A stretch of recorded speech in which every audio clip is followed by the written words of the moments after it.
Preliminary planning is right now underway for a possible peacekeeping mission in Ukraine. The UK and France are leading the charge, and they're looking to other NATO countries to contribute, and that includes Canada. So the idea is to have boots on the ground in the event of a ceasefire. The role of peacekeepers would be to deter Russia from rearming and attacking again in the future.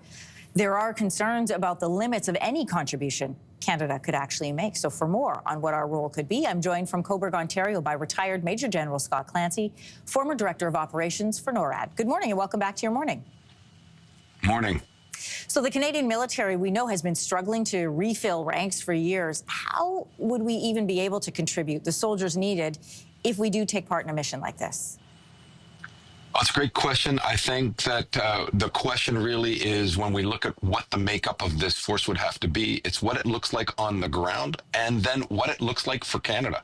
What it looks like on the ground is going to depend on the mission and the makeup of the force. So let's start with the mission. Is this just a report on the transgressions that I'm sure Russia is going to do in the line of demarcation between these two forces? Or is this really to deter Russia from attacking into Ukraine again? And the size of those forces and the capabilities that they would have to have are fundamentally different. But Russia has said from the beginning that it's not going to accept Western European or even Occidental forces as peacekeeping forces along that demarcation line. So that's going to affect it. And then the second point. Go ahead. Sorry.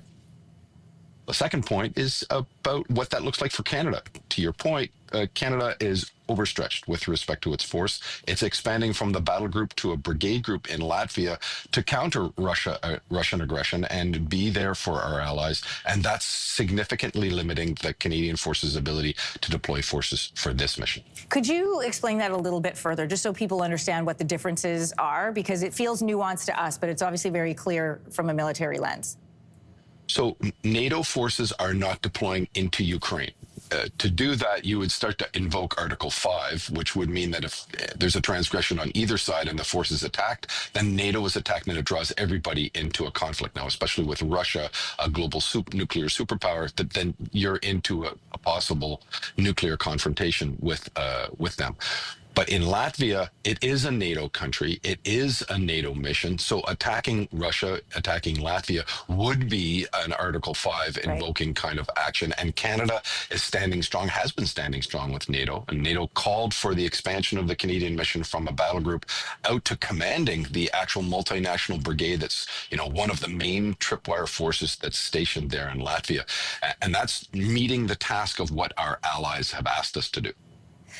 What if the U.S. chooses not to participate in this peacekeeping coalition? Is it possible without the support of the U.S. and its military might?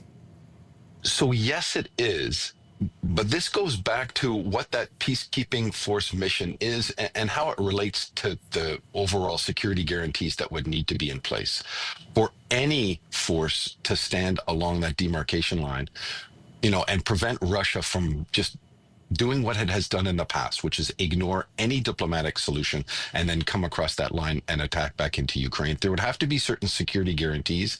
And the only military really capable of providing those security guarantees is the United States of America. So, for example, let's say you had a peacekeeping force along that line of demarcation, that demilitarized zone between Ukrainian and Russian forces. If there was a carrier battle group hanging out in the Mediterranean or even around the Black Sea or stationed in Turkey that could actually put air forces on the ground to strike at, Russian forces if they came across that line of demarcation.